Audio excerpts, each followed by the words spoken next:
கொஞ்சம் வெளியே அனுப்பேன்.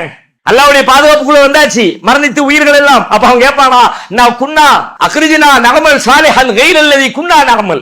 யா அல்லாஹ், ஏற்கனவே நான் செஞ்சுக்கிட்டு இருக்க மாதிரி செய்ய மாட்டேன், நான் நல்லது செய்வேன், அல்லாஹ் என்ன கொஞ்சம் வெளியே அனுப்பேன். இப்படி அவன் கெஞ்சுவான். குர்ஆன் சொல்லுகிற செய்தி. அல்லாஹ் சொல்வானா, அவலம் அம்மிருக்கும் மாயத்ததக்கரு ஃபீஹி மன் ததக்கர். ஒரு மனிதன் படிப்பினை பெறுவதற்கு எவ்வளவு காலம் தேவையோ அவ்வளவு ஆயுளை உங்களுக்கு நான் வழங்கவில்லையா? வஜாக்கும் நதீர், எச்சரிக்கை செய்கிறவர்களை அனுப்பவில்லையா? இதுக்கு முன்னாடி வாழும் பொழுதெல்லாம் பல பேர் சொன்னாங்க, பல வகையில சொன்னாங்க, என் வேதம் சொன்னது, என் தூதர் சொன்னார். அந்த தூதரின் போதனைகளை பல பேர் திரும்ப திரும்ப உனக்கு நினைவுபடுத்தினார்கள். வாழ்விலே ஒரு மனிதன் படிப்பினை பெறுவதற்கு எவ்வளவு காலம் தேவையோ அவ்வளவு காலத்தை உனக்கு வாழ்நாளாக கொடுத்திருக்கிறேன். அப்பமெல்லாம் நீ திருந்தாம மூத்தா போனோன்னு கேட்கிறியா? ஃபதூகு ஃபமாலு வாலிமீன மின் நஸீர். சுவையுங்கள், வாலிம்களுக்கு அநீதியாளர்களுக்கு எந்த உதவியாளரும் இன்றைக்கு கிடையாது. வாழ்வு ரொம்ப சுருக்கமானது, மீண்டும் நமக்கு வாய்ப்பளிக்கப்படாதது. மரணித்து விட்டால் அத்தோடு நம்முடைய வாய்ப்பும் வாசலும் மூடப்பட்டு விடும்.